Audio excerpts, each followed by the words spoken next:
ഈ സമ്മേളനത്തിൻ്റെ പ്രചരണവുമായി ബന്ധപ്പെട്ട കാര്യം നന്നായി ഇവിടെ നടന്ന ഘട്ടത്തിൽ എതിരാളികളാകെ നമുക്കെതിരായി തിരിഞ്ഞ കാര്യമെല്ലാം രാവിലെ നമ്മുടെ ഏരിയ സെക്രട്ടറിയോട് സൂചിപ്പിച്ചു. ഇവിടെ ഇളങ്കൂരിലാണ് ഈ സമ്മേളനം നടക്കുന്നത്. ഞാൻ ഓർക്കുന്നത് സൗത്ത് ഗീച്ച് ഏരിയ സെക്രട്ടറിയെ പ്രവർത്തിക്കുന്ന സമയത്ത് അളങ്കൂർ ഒരു പാർട്ടി ബ്രാഞ്ചുണ്ടാക്കുന്നതിന് വേണ്ടി നമ്മൾ നല്ല ശ്രമം നടത്തി. 2008 ഈ അളങ്കൂരിൽ ഒരു പാർട്ടി ബ്രാഞ്ച് രൂപീകരിക്കാൻ നമുക്ക് സാധിച്ചത്. 6 or 7 മെമ്പർമാരെ പ്രദാനം ചെയ്തുകൊണ്ട് ആരംഭിച്ച ഈ ബ്രാഞ്ച് ആ ഘട്ടത്തിൽ ഒരു പക്ഷേ ഈ അളങ്കൂരിനകത്ത് ഒരു ചുവന്ന ജനങ്ങളുടെ പാർട്ടി എന്ന നിലയിൽ, സാധാരണക്കാരുടെ പാർട്ടി എന്ന നിലയിൽ, പ്രത്യയശാസ്ത്രം മാർക്സിസ്റ്റ് പ്രത്യയശാസ്ത്രം ഉയർത്തിപ്പിടിച്ചുകൊണ്ട് പ്രവർത്തിക്കുന്ന ഒരു പാർട്ടി സംഘടന എന്ന നിലയിൽ പ്രവർത്തനത്തിൻ്റെ ഭാഗമായി അഭിമാന പുരസ്സരം നമുക്ക് പറയാൻ വേണ്ടി സാധിക്കും. ഇന്നിപ്പോൾ ഈ അളങ്കൂരിൽ ഇത്ര വിപുലമായ തോതിൽ ജനപങ്കാളിത്തത്തോടെ നമുക്ക് ഈ സമ്മേളനം നടത്താൻ സാധിച്ചു. അളങ്കൂരിലെ 2008 ആരംഭിച്ച പാർട്ടി ബ്രാഞ്ച് ഓഫീസ് ഇപ്പോഴും നന്നായി പ്രവർത്തിക്കുന്നു. നോക്കൂ, തൊട്ടപ്പുറത്ത് ബദിരയിൽ പുതിയൊരു പാർട്ടി ഘടകം നമുക്കുണ്ടാക്കാൻ സാധിച്ചു. ഇപ്പോഴത്തെ തുരുത്തിയിൽ യുവസഖാക്കളെ ഉൾപ്പെടുത്തിക്കൊണ്ടുള്ള പാർട്ടി ബ്രാഞ്ചുകൾ ഇവിടെ രൂപീകരിച്ചു. സഖാവ് പാർട്ടി കേന്ദ്ര കമ്മിറ്റി അംഗം സഖാവ് EP ജയരാജനാണ്. അദ്ദേഹത്തെ സ്നേഹപൂർവ്വം ബഹുമാന പുരസ്സരം നിങ്ങൾക്ക് ഓരോരുത്തർക്കും വേണ്ടി സംഘാടക സമിതിക്ക് വേണ്ടി ഞാൻ ഹാർദവമായി സ്വാഗതം ചെയ്യുകയാണ്. വേദി വളരെ സമ്പന്നമാണ്. സഖാവ് രമേശൻ ഉൾപ്പെടെയുള്ള സഖാക്കൾ ഈ സമ്മേളനത്തിൽ ആദ്യാവസാനം പങ്കെടുക്കുന്നു. അവരെയും സ്നേഹപൂർവ്വം ഞാൻ ഈ വേദിയിലേക്ക് സ്വാഗതം ചെയ്യാം. ഔപചാരികമായി ചുടുചോര കൊണ്ട് നനച്ച് വളർത്തിയവനാണ് രക്തസാക്ഷി. അധികാരവർഗത്തിന്റെ ആയുധപ്പുരകളെ നെഞ്ചൂക്ക് കൊണ്ട് ചെറുത്തവനാണ് രക്തസാക്ഷി. രക്തസാക്ഷിക്കുന്നിന്റെ അനുസരണയിൽ നിന്നും ഓരോ രക്തസാക്ഷിയും കാതോർക്കുന്നത് ഞങ്ങളുടെ വിജയത്തിനാണെന്ന് ഞങ്ങൾ തിരിച്ചറിയുന്നു. അസ്ഥികളിൽ അഗ്നി വളർത്തുന്ന രക്തസാക്ഷി സ്മരണകൾ നാളെയുടെ വിജയം. ഇടുക്കി എഞ്ചിനീയറിംഗ് കോളേജിൽ KSU ഗുണ്ടകൾ കൊലപ്പെടുത്തിയ SFI പ്രവർത്തകൻ സഖാവ് ധീരജ് രാജേന്ദ്രൻ. തലശ്ശേരി പുന്നൂരിൽ RSR അറുകൊല ചെയ്ത പാർട്ടി പ്രവർത്തകൻ സഖാവ് ഹരിദാസൻ. പാലക്കാട് RSS പ്രതിനിധികൾ വെട്ടിക്കൊന്ന പാർട്ടി നേതാവ് സഖാവ് ഷാജഹാൻ. തലശ്ശേരി ലഹരി മാഫിയ സംഘം കൊല ചെയ്ത് സഖാവ് ഷമീർ ഖാലിദ്. കായംകുളത്ത് RSR കൊലപ്പെടുത്തിയ സഖാവ് അമ്പാടി. വെടിയേറ്റ് കൊല്ലപ്പെട്ട ജാർഖണ്ഡ് സംസ്ഥാന കമ്മിറ്റി അംഗം സഖാവ് സുഭാഷ് മുണ്ടെ. കൂത്തുപറമ്പ് യുവജന സമര പോരാളി വിപ്ലവ സൂര്യൻ രക്തസാക്ഷി സഖാവ് കൃഷ്ണൻ എന്നിവരുടെ ദേഹവിയോഗത്തിൽ ഈ സമ്മേളനം ഒരുപിടി രക്തപുഷ്പങ്ങൾ അർപ്പിക്കുന്നു. പാർട്ടി ജനറൽ സെക്രട്ടറി സഖാവ് സീതാറാം യെച്ചൂരി CPIയുടെയും കമ്മ്യൂണിസ്റ്റ് പ്രസ്ഥാനങ്ങളുടെയും ഇടതുപക്ഷ പാർട്ടികളുടെയും രാജ്യത്തെ ഏറ്റവും പ്രധാന നേതാവായിരുന്നു. മികച്ച മാർക്സിസ്റ്റ് സൈദ്ധാന്തികൻ കൂടിയായ സഖാവ് രാജ്യത്തെ ലോകത്താകെയും ഉയർന്ന പ്രശ്നങ്ങളിൽ നിശാബോധത്തോടു കൂടിയ നിലപാടുകൾ സ്വീകരിച്ചു. പാർട്ടിയുടെ അഭിപ്രായങ്ങൾ സുവ്യക്തതയോടെ അവതരിപ്പിക്കാനും പാർട്ടിയുടെ ശബ്ദം രാജ്യത്തിന് മുന്നിൽ ഉയർത്തിപ്പിടിക്കാനും ഉൾപ്പെടുത്തിയ മാതൃകാ രാഷ്ട്രീയ വ്യക്തിത്വത്തിന്റെ ഉടമയായിരുന്നു. വിദ്യാർത്ഥി യുവജന രംഗങ്ങളിലൂടെ പാർട്ടിയുടെ നേതൃത്വത്തിലേക്ക് വളർന്നു വന്നു ത്യാഗപൂർണവും യാതനാനിർഭരവുമായ ജീവിതം നയിച്ചു. പാർട്ടിയെ വിശ്വാസമായി കരുതി വാക്കും പ്രവൃത്തിയും ജീവിതവും പാർട്ടിക്കായി സമർപ്പിച്ച സമാനതകളില്ലാത്ത ജീവിതമായിരുന്നു സഖാവ് കോടിയേരിയുടേത്. CPIഎമ്മിനെയും ഇടതുപക്ഷ ജനാധിപത്യ മുന്നണിയെയും പുതിയ രാഷ്ട്രീയ സാഹചര്യത്തിൽ നയിച്ച സമരതീഷ്ണതയുടെ ജ്വലിക്കുന്ന നേതൃരൂപമായിരുന്നു സഖാവ് കോടിയേരി. പാർട്ടി മുതിർന്ന നേതാക്കളായ സഖാവ് ബുദ്ധദേവ് ഭട്ടാചാര്യ, സഖാവ് മല്ലു സ്വരാജ്യം, സഖാവ് സുനിൽ ചോപ്ര, സഖാവ് കനായി ബാനർജി, സഖാവ് MM ലോറൻസ്, സഖാവ് ശിവദാസ മേനോൻ, സഖാവ് ബുദ്ധദേവ് ആചാര്യ, സഖാവ് ശങ്കരയ്യ, സഖാവ് MC ജോസഫ്, സഖാവ് ആനത്തലവട്ടം ആനന്ദൻ, സഖാവ് സരോജിനി ബാലാനന്ദൻ, സഖാവ് M ചന്ദ്രൻ, മുൻ ജില്ലാ സെക്രട്ടറിമാരായ സഖാക്കൾ AK Narayanan, K Kunhiraman, EC അംഗങ്ങളായിരുന്ന സഖാക്കൾ A അബൂബക്കർ, പാവൽ കുഞ്ഞിക്കണ്ണൻ, കണ്ണൂർ ജില്ലയിലെ സഖാവ് ബർലിൻ കുഞ്ഞമ്മദ് നായർ, BV കുഞ്ഞമ്പു, സഖാവ് OV നാരായണൻ, AKG സെന്ററിലെ ജീവനക്കാരനായിരുന്ന സഖാവ് കല്ലമ്പത്ത് നാരായണൻ, മുൻ കർണാടക സംസ്ഥാന സെക്രട്ടറി സഖാവ് ശ്രീരാമ റെഡ്ഡി, മുൻ ഏരിയ കമ്മിറ്റി അംഗം സഖാവ് KV Thankam, convener K Jayakumari, AR Dhanyavad, M Gireeshan, K Venugopal. Minutes K Raveendran convener, Subhash പാടി, ദീക്ഷിത B, അനുരാജിയ. Credential P Sivaprasad convener, K Bhujangashetty, Sunil S. ചെയ്തതിനു വേണ്ടി പാർട്ടിയുടെ കേന്ദ്ര കമ്മിറ്റി അംഗം സഖാവ് EP ജയരാജേട്ടനെ ആദരവോടുകൂടി ക്ഷണിക്കുകയാണ്. മധുരയിൽ വെച്ച് ചേരാൻ പാർട്ടി കേന്ദ്ര കമ്മിറ്റി തീരുമാനിച്ചിരിക്കുകയാണ്. എല്ലാ ഘടകങ്ങളുടെയും സമ്മേളനങ്ങൾ ചേരണം.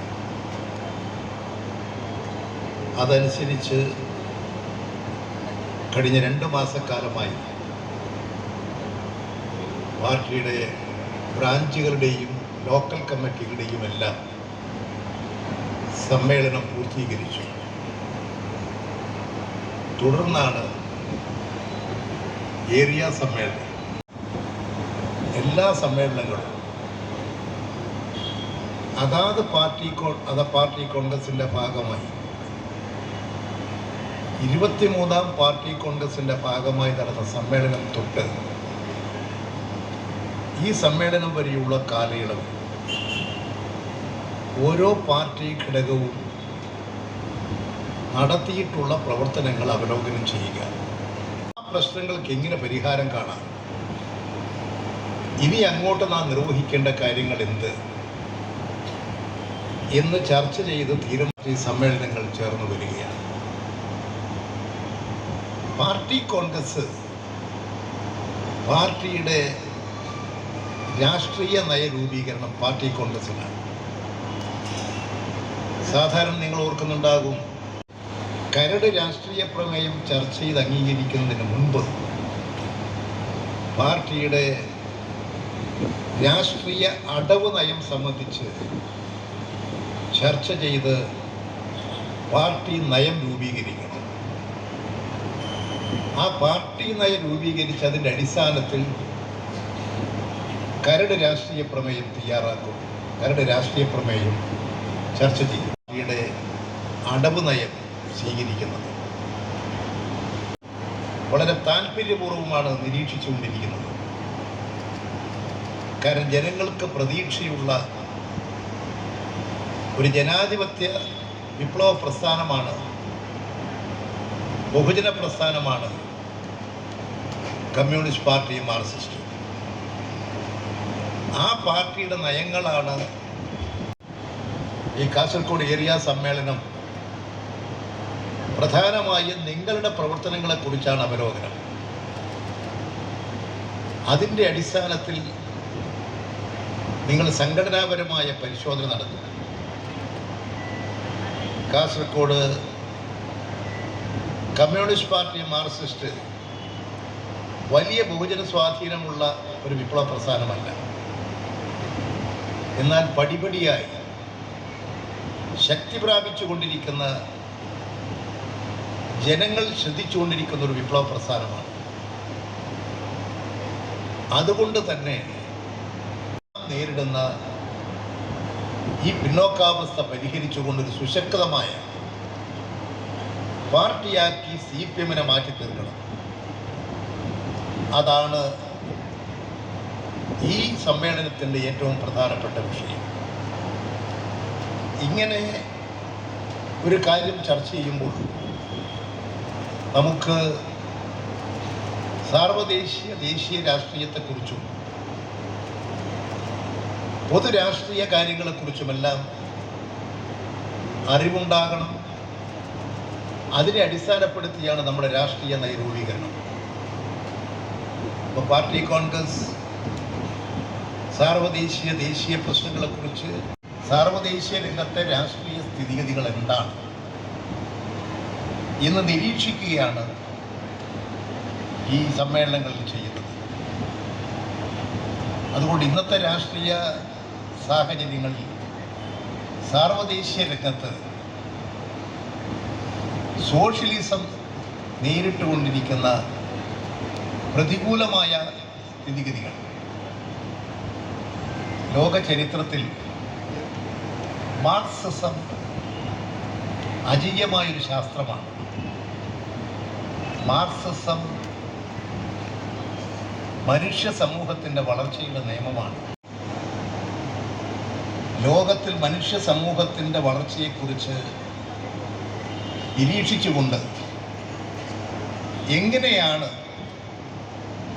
ഈ സമൂഹം വളർന്ന് വികസിച്ചുകൊണ്ടിരിക്കുന്നത്, രാഷ്ട്രീയ നിരീക്ഷണത്തോടുകൂടി മുതലാളിത്ത വ്യവസ്ഥ തകരും, സോഷ്യലിസം ലോകത്തിലുണ്ടാകും. അത് അനിവാര്യമായ മനുഷ്യ സമൂഹത്തിൻ്റെ വളർച്ചയുടെ നിയമമാണ്. ലോക ചരിത്രത്തിൽ ഒരു പുതിയ സംഭവമാണ് സോവിയറ്റ് യൂണിയൻ്റെ വിജയം, സോഷ്യലിസം സ്ഥാപിച്ചത്. ലോക ചരിത്രത്തിൽ മുതലാളിത്തത്തിൻ്റെ വളർച്ചയുടെ കാലഘട്ടത്തിലാണ് മുതലാളിത്ത ലോകത്തിനകത്ത് സാമ്പത്തിക കുഴപ്പം ഉയർന്നു വന്നത്. ജീവിക്കാൻ പ്രയാസപ്പെടുന്ന ജനങ്ങൾ അധ്വാനിക്കുന്ന തൊഴിലാളികൾ, കർഷകർ, ഈ ജനവിഭാഗം അനുഭവിച്ചുകൊണ്ടിരിക്കുന്ന പ്രയാസങ്ങൾ, മുതലാളിത്ത വ്യവസ്ഥയുടെ കടുത്ത ചൂഷണം, മുതലാളിത്ത വ്യവസ്ഥയ്ക്ക് കീഴിൽ ദുരിതമനുഭവിക്കുന്ന ആ ശക്തിപ്പെട്ടു വന്നതിൻ്റെ ഭാഗമായിട്ട് തന്നെ ലോക മുതലാളിത്ത ശക്തികൾക്കിടയിൽ, ലോക മുതലാളിത്തത്തിൽ സാമ്പത്തിക പ്രശ്നങ്ങൾ ഉയർന്നു, സാമ്പത്തിക കുഴപ്പമുണ്ടായി. ആ സാമ്പത്തിക കുഴപ്പം മൂർച്ഛിച്ചു വന്നപ്പോഴാണ് ഒന്നാം ലോക മഹായുദ്ധം ഉണ്ടാകുന്നത്. മുതലാളിത്ത ലോകത്ത് ഉയർന്നു വന്ന സാമ്പത്തിക കുഴപ്പം ഒന്നാം ലോക മഹായുദ്ധത്തിലേക്ക്.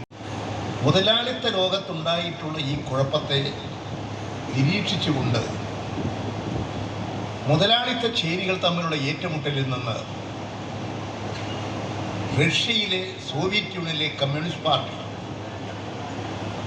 അടവുപരമായ നിലപാടുകൾ സ്വീകരിച്ചുകൊണ്ട് മുതലാളിത്ത ചേരികൾ തമ്മിലുള്ള ഏറ്റുമുട്ടലിൽ നിന്ന് ഒരു സോഷ്യലിസ്റ്റ് രാഷ്ട്രം ഉയർന്നു വന്നു. ആ സോഷ്യലിസ്റ്റ് രാഷ്ട്രം പരിഹരിച്ച് അതിവേഗത്തിൽ വളർന്നു വന്നു. ആ സോവിയറ്റ് യൂണിയൻ്റെ വളർച്ചയെയാണ്, സോഷ്യലിസത്തിൻ്റെ വളർച്ചയെയാണ് മുതലാളിത്ത ലോകം ശക്തമായി എതിർത്തത്. മുതലാളിത്ത രാജ്യങ്ങളെല്ലാം സോഷ്യലിസത്തിനെതിരായിട്ടുള്ള നിലപാട് സ്വീകരിച്ചു.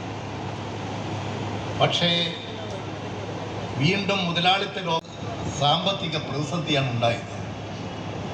ആ മുതലാളിത്ത ലോകത്തുണ്ടായിരുന്ന സാമ്പത്തിക പ്രതിസന്ധി മുതലാളിത്ത രാജ്യങ്ങളെ രണ്ട് ചേരികളാക്കി. രണ്ട് ചേരികളുടെയും ലക്ഷ്യം സോവിയറ്റ് കുഴപ്പം യുദ്ധമായി മാറി. ആ യുദ്ധം രണ്ട് മുതലാളിത്ത ക്യാമ്പുകളായി. ഒരു ഭാഗത്ത് ബ്രിട്ടനും അമേരിക്കയും, മറുഭാഗത്ത് ജർമ്മനിയും ജപ്പാനും ഇറ്റലിയും ഒക്കെ. ഈ മുതലാളിത്ത ചേരികൾ തമ്മിലുള്ള ഏറ്റുമുട്ടലിൽ രണ്ട് കൂട്ടരുടെയും ലക്ഷ്യം സോവിയറ്റ് യൂണിയനെ തകർക്കലായിരുന്നു. പക്ഷെ സോവിയറ്റ് യൂണിയൻ ആ മുതലാളിത്ത ചേരികൾ തമ്മിലുള്ള തർക്കത്തിനിടയിൽ അടവുപരമായ നിലപാട് സ്വീകരിച്ചുകൊണ്ട് ഏറ്റവും വലിയ ആപത്ത് ജർമ്മനിയും ഇറ്റലിയും ജപ്പാനും ഉൾക്കൊള്ളുന്ന ഫാസിസ്റ്റ് ശക്തിയാണ്, ഹിറ്റ്ലറാണ്. ആ ഹിറ്റ്ലറാണ് മുഖ്യ വിപത്ത്. മുതലാളിത്ത ലോകത്തിനകത്ത് ഉയർന്നു വന്ന ജർമ്മനിയെ തോൽപ്പിച്ചു, ഹിറ്റ്ലറെ കീഴടക്കി. ഇറ്റലി തകർന്നു, ജപ്പാൻ തകർന്നു. പക്ഷേ ലോകത്തിലുണ്ടായത് ഒരു സോവിയറ്റ് യൂണിയൻ, നിരവധി സോഷ്യലിസ്റ്റ് രാഷ്ട്രങ്ങളായിരുന്നു.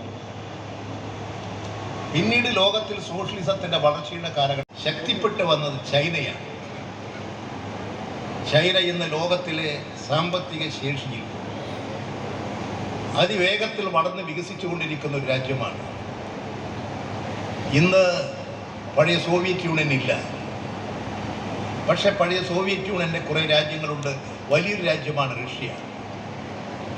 ഇതൊന്നും മാർക്സിസം ലെനിനിസത്തിൻ്റെ അടിസ്ഥാനത്തിൽ പ്രവർത്തിക്കുന്ന രാജ്യങ്ങളല്ല. എന്നാൽ ലാറ്റിൻ അമേരിക്കൻ രാജ്യങ്ങൾ എന്ന് പറയുന്നത് അമേരിക്കൻ രാജ്യങ്ങളിൽ ലാറ്റിൻ ഭാഷ സംസാരിക്കുന്ന ലാറ്റിൻ അമേരിക്കൻ രാജ്യങ്ങളിൽ സോഷ്യലിസ്റ്റ് ശക്തികൾ മുന്നേറുന്നു. ആ മുന്നേറ്റത്തിൽ ചില ലാറ്റിൻ അമേരിക്കൻ യുദ്ധവും ആയുധ കച്ചവടവും ഒരു പ്രധാന ഭാഗമാണ്.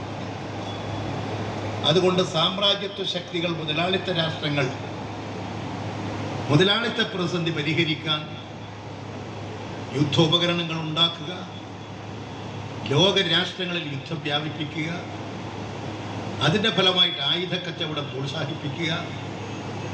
ജനകീയ പ്രശ്നങ്ങൾക്കൊന്നും പരിഹാരം കാണാൻ ഈ മുതലാളിത്ത രാജ്യങ്ങൾ കഴിയുകയുമില്ല. എന്നാൽ സോഷ്യലിസ്റ്റ് രാജ്യങ്ങൾ ജനകീയ പ്രശ്നങ്ങൾ ഓരോന്നോരോന്നായി പരിഹരിച്ചു വരികയാണ്. ദരിദ്രരില്ലാത്തൊരു രാജ്യമാക്കി, അതിദരിദ്രരില്ലാത്തൊരു രാജ്യമാക്കി മാറ്റുന്നതിന് വേണ്ടിയിട്ടുള്ള നടപടികളാണ് ചൈനയും സോഷ്യലിസ്റ്റ് രാജ്യങ്ങളും നിർവഹിച്ചുകൊണ്ടിരിക്കുന്നത്.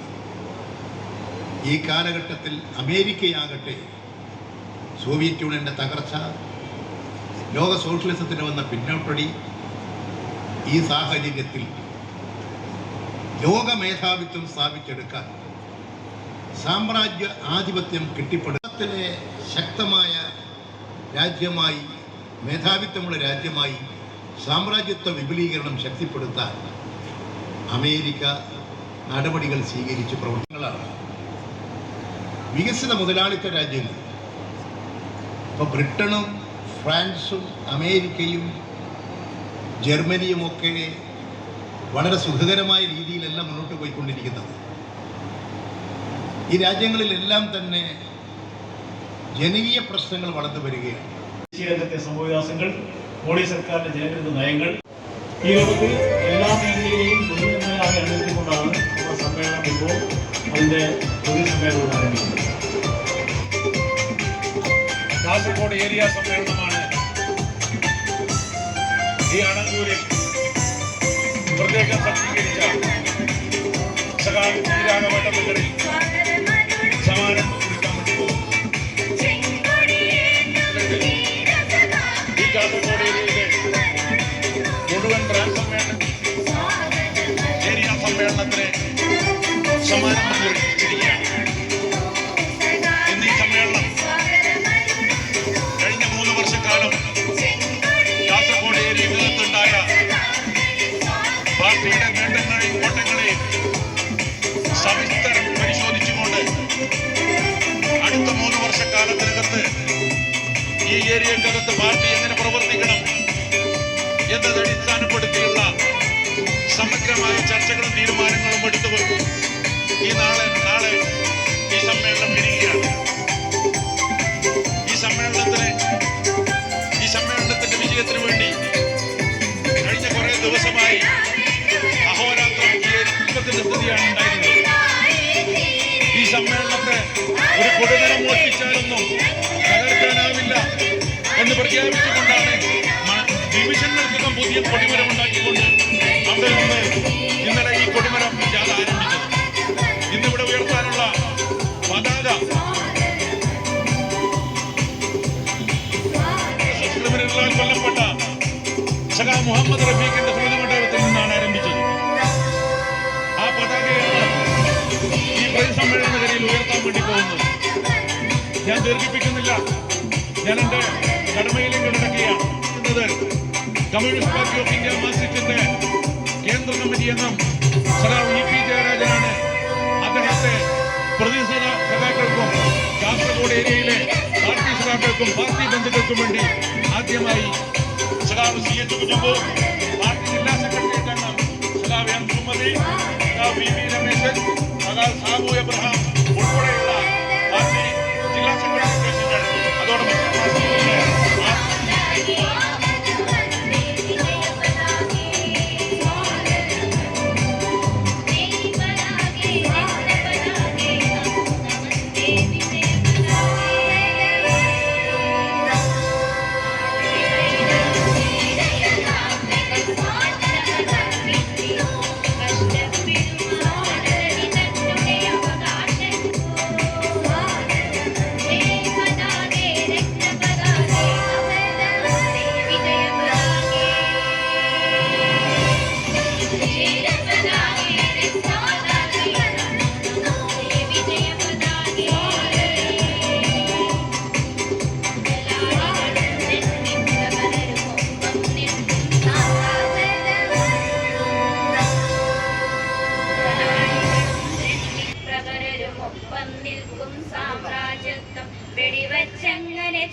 കർഷകരാം തൊഴിലാളികളാം നാം നമ്മുടെ കൊടിയുടെ മാനം കാക്കും.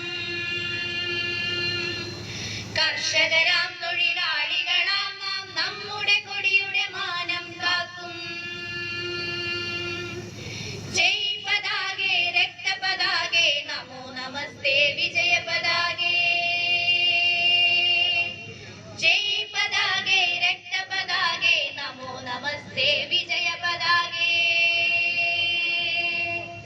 ഇൻക്ലാബ് സിന്ദാബാദ് ഇൻക്ലാബ് സിപിഐഎം സിന്ദാബാദ് പാർട്ടി കോൺഗ്രസ് സിന്ദാബാദ് ഏരിയ സമ്മേളനം സിന്ദാബാദ് ഏരിയ സമ്മേളനം സിന്ദാബാദ് രക്തസാക്ഷി സിന്ദാബാദ് ജീവിക്കുന്നു ഞങ്ങളിലൂടെ ജീവിക്കുന്നു ഞങ്ങളിലൂടെ ഞങ്ങളിലൊഴുകും ചോരയിലൂടെ ഞങ്ങളിലൊഴുകും ചോരയിലൂടെ ഉയരെ ചോര കൊടി മാറട്ടെ ഉടനെ ചോര തുളച്ചു വരട്ടെ ഇനിയും ഉറക്കെ ഇനിയും ഉറക്കെ ഇനിയും ഉറക്കെ ഇനിയും ഉറക്കെ ഇൻകുലാബ് മുഴങ്ങട്ടെ ഇൻകുലാബ് മുഴങ്ങട്ടെ ഭൂശ്വാസികളുടെ മണിമേടകളെ ഭൂശ്വാസികളുടെ മണിമേടകളെ വേട്ടപ്പട്ടി കുറയ്ക്കട്ടെ മുതലാളിത്തം തുളയട്ടെ സാമ്രാജ്യത്വം തകരട്ടെ സാമ്രാജ്യത്വം തകരട്ടെ സോഷ്യലിസം പുലരട്ടെ സോഷ്യലിസം പുലരട്ടെ ഇൻകുലാബ് സിന്ദാബാദ് സിന്ദാബാദ് All comrades, flag salute! Order.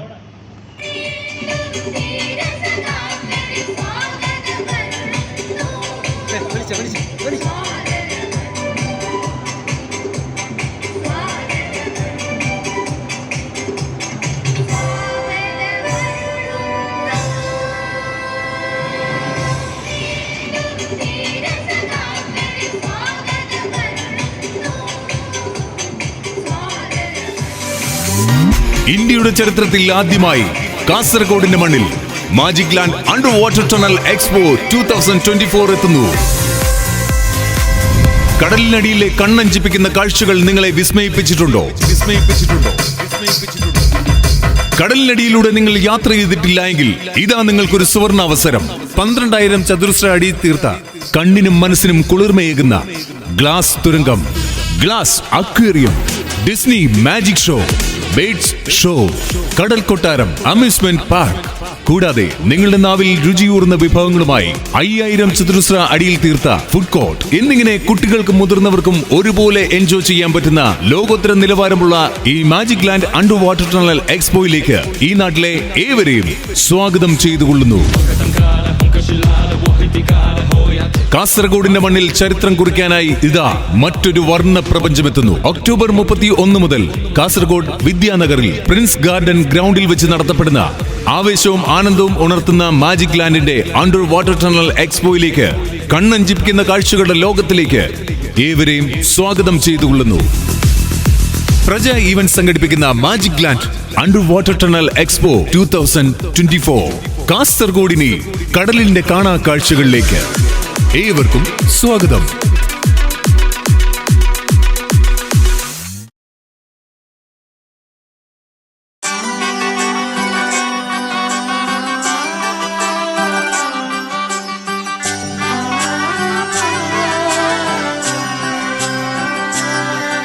ഇവളണിയും പൊന്നല്ലേ, കനവുണരും ദിനമല്ലേ, മുഞ്ചത്തി പെണ്ണിൻ നിൻ മനം, പെണ്ണഴകിനു മിഴിവേകി എന്നെന്നും നിന്നില്ലേ, മാറ്റേറും പൊന്നിൻ താരമേ.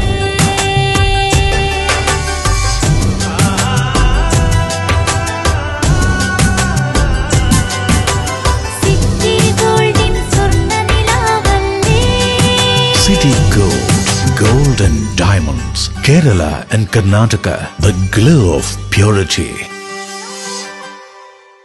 Venus Trading and Services, your trusted partner in Qatar. Looking for reliable services in Qatar? Welcome to Venus Trading and Services, your trusted partner near Al Said Bakery in Muntasa, Doha. Let us introduce our range of activities. At Venus Trading and Services, we offer certificates attestation in India and Qatar, legal translation in several languages, police clearance certificates, data flow and Prometric, company formation, health card services. Our experienced team ensures smooth and hassle-free processes. Choose Venus Trading and Services as your trusted partner in Qatar. Contact us today 55488910. Venus Trading and Services near Al Said Bakery in Muntasa, Doha. Partner with Al Farha Tours and Service.